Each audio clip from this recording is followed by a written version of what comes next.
Lyon demain, le quart d'heure lyonnais, toute l'actualité chaque matin. Parce que Lyon demain se dessine aujourd'hui, voici l'essentiel de l'actualité. En ce jeudi, nous sommes le 6 janvier.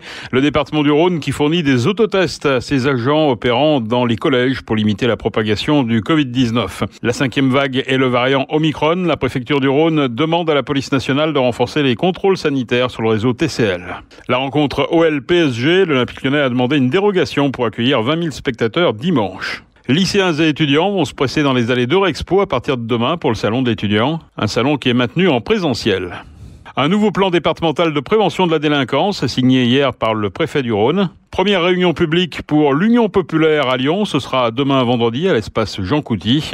Laurent Wauquiez et Pierre Olivert sont en bonne place dans l'équipe de campagne de Valérie Pécresse.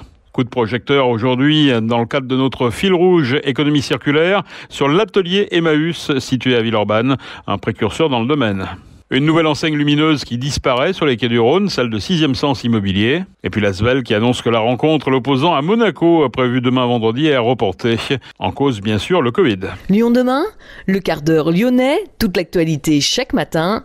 Gérald de Bouchon. Bonjour à tous, bienvenue dans ce quart d'heure lyonnais. Le département du Rhône a fourni des autotests à ses agents opérant dans les collèges. Objectif, limiter la propagation du Covid-19 dans les établissements et ainsi ne pas perturber leur fonctionnement. Les agents d'accueil, d'entretien, de maintenance et de restauration peuvent ainsi se tester régulièrement. Une quinzaine d'autotests ont été distribués à chaque agent. Avec cette 5e vague et le variant Omicron, la préfecture du Rhône a demandé à la police nationale de renforcer les contrôles sanitaires sur le réseau TCL dans la métropole de Lyon. À noter que des contrôles avaient lieu hier après-midi à la gare de Vèze, à la sortie du métro, également dans les bus du réseau. Au total, 12 personnes ont été verbalisées, 9 pour non-port du masque, 1 pour outrage sexiste. 2 individus ont été interpellés pour violence et détention de stupéfiants. Combien y aura-t-il de spectateurs dimanche pour la rencontre entre l'Olympique Lyonnais et le Paris Saint-Germain? 55 000 billets, abonnés et hospitalité compris, qui ont été vendus. Le gouvernement a fixé la jauge à 5 000 personnes pour les stades ouverts. Et l'Olympique Lyonnais a demandé une dérogation pour accueillir 20 000 spectateurs dimanche. Le directeur du Groupama Stadium a choisi de monter au créneau. Xavier Pierrot pointe la différence de traitement avec des centres commerciaux qui vont accueillir des milliers de personnes avec les soldes, mais aussi avec les salons et foires, comme le salon d'étudiants à Eurexpo, qui va accueillir des milliers de personnes en indoor ce week-end. Lycéens et étudiants en réorientation sont en effet attendus dans les allées d'Eurexpo à partir de demain. Le salon de l'étudiant est maintenu en présentiel malgré le Covid, grâce à l'application d'un protocole sanitaire strict, dit-on. Une préinscription est obligatoire avant de venir au salon. Des créneaux de visite sont mis en place au moment de l'inscription afin de fluidifier la fréquentation. Il est demandé aux lycéens ou encore aux étudiants de ne pas venir avec plus d'un accompagnant. Il faudra également présenter un pass sanitaire valide à l'entrée d'Eurexpo, en plus de son invitation gratuite. Le masque est obligatoire.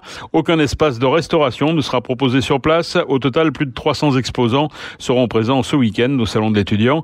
De nombreuses conférences sont proposées sur des thèmes très variés comme les études au Québec, les études de santé à l'université, les classes prépa ou encore les métiers du jeu vidéo. Lyon demain, un site internet, du son, de l'image, un média complet pour les Lyonnais qui font avancer la ville. Un nouveau plan départemental de prévention de la délinquance a été signé hier par le préfet du Rhône et les procureurs de la République de Lyon et Villefranche. Les violences, notamment intrafamiliales, sont en augmentation. Les atteintes à la tranquillité publique également. Les atteintes aux biens, même si elles restent à un niveau assez élevé, sont plutôt en diminution, a souligné Pascal Mayos, le préfet de région. Prévention contre le harcèlement sur les réseaux sociaux, formation de professionnels, hébergement des victimes de violences conjugales. De multiples actions doivent être développé grâce au nouveau plan. Le procureur de la République de Lyon, Nicolas Jacquet, a rappelé le travail mené avec les maires sur le ressort du tribunal judiciaire de Lyon pour répondre plus rapidement aux incivilités. 26 protocoles de rappel à l'ordre ont été signés, dont 7 en 2021. 5 protocoles de tranquillité publique ont été mis en œuvre avec Lyon, Vaux-en-Velin, Vénissieux, Villeurbanne et Bron. Le plan d'action s'étale jusqu'en 2024.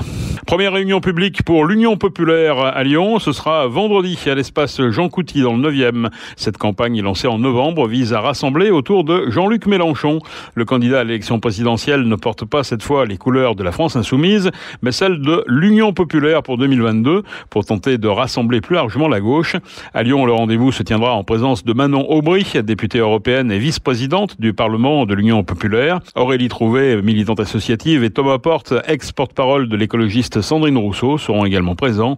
L'occasion d'exposer et de débattre du programme L'Avenir en commun, un programme de rupture qui comprend notamment la mise en place d'une assemblée constituante pour une 6e République. Laurent Wauquiez et Pierre Olivert sont dans l'équipe de campagne de Valérie Pécresse. La candidate LR à la présidentielle 2022 a dévoilé son équipe pour les 3 prochains mois. Pierre Olivert est nommé orateur au même titre qu'une trentaine d'élus et sympathisants LR.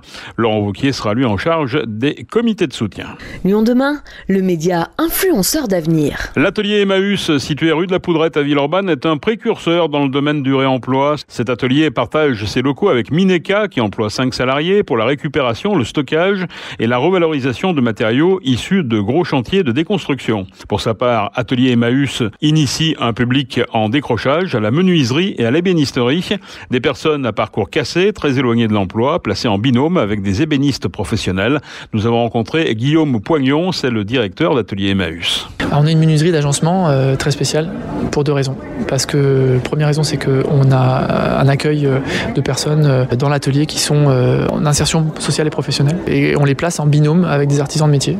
Voilà, aujourd'hui, on a 3 artisans apprenants, comme on les appelle, qui sont avec 3 encadrants pour réaliser des vraies commandes de clients. Donc c'est aussi la cour des grands pour eux. On réalise des banques d'accueil, des dressings, des bureaux pour des professionnels, des particuliers. La deuxième particularité, c'est que dans toutes ces réalisations, on intègre un maximum de matériaux récupérés. Alors quel type de matériaux, d'où ils viennent, comment ils sont réemployés ? En ce moment, on travaille des panneaux qui sont déclassés par des fabricants, parce que erreur de fabrication, erreur logistique aussi. Ça arrive beaucoup plus qu'on le croit d'ailleurs dans notre industrie, dans notre économie. Avant même que les matériaux vivent une première vie, en fait, ils sont déclassés ou ils sont rebutés. Donc on est en discussion avec ces industriels-là pour récupérer cette matière avant qu'elle soit détruite. Mais on a aussi des choses beaucoup plus spécifiques, comme des anciennes portes démontées dans des opérations de réhabilitation, de démolition, qu'on va transformer en bureaux, des chutes d'ateliers d'artisans qu'on réintègre dans des meubles de rangement, dans des petits objets. Et puis on se sert beaucoup dans cet espace qui s'appelle Mineka, qui est une association dont le métier est de faire un grand fleuve avec des petites rivières sur toutes ces filières diverses de matériaux récupérés, notamment dans le grand secteur du bâtiment. Vous travaillez pour qui ?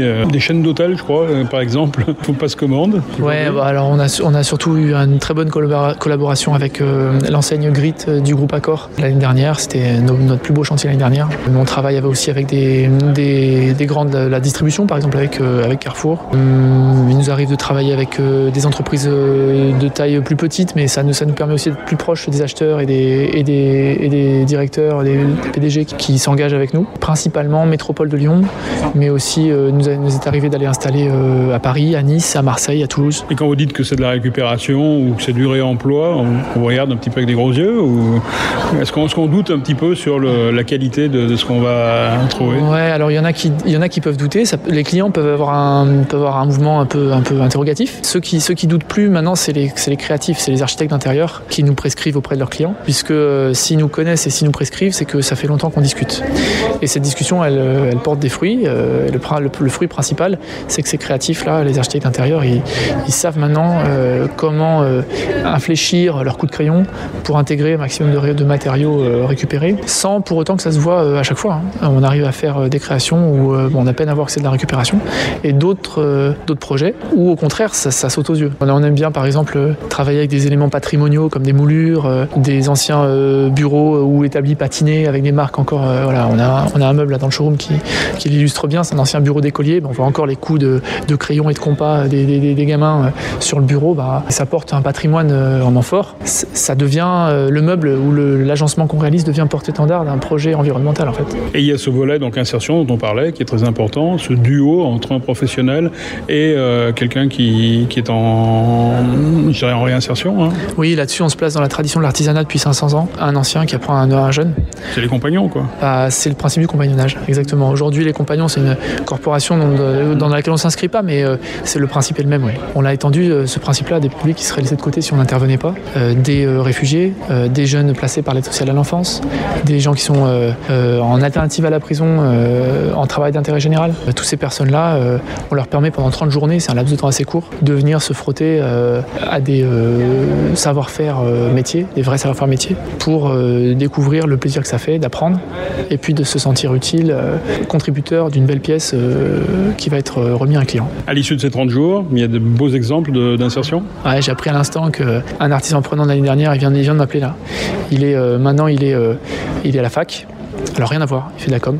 Bon. Et surtout, il a continué de s'engager. En fait, il est resté dans le milieu associatif, en fait, qui l'a aidé à s'en sortir. Et maintenant, il est bénévole dans une association d'aide à l'apprentissage du français pour les migrants. Et il est du côté encadrement maintenant. Et ce qui fait qu'on se croise, on bosse sur des projets ensemble autour des réfugiés pour le ministère du Travail. C'est des histoires comme ça qu'on adore écrire.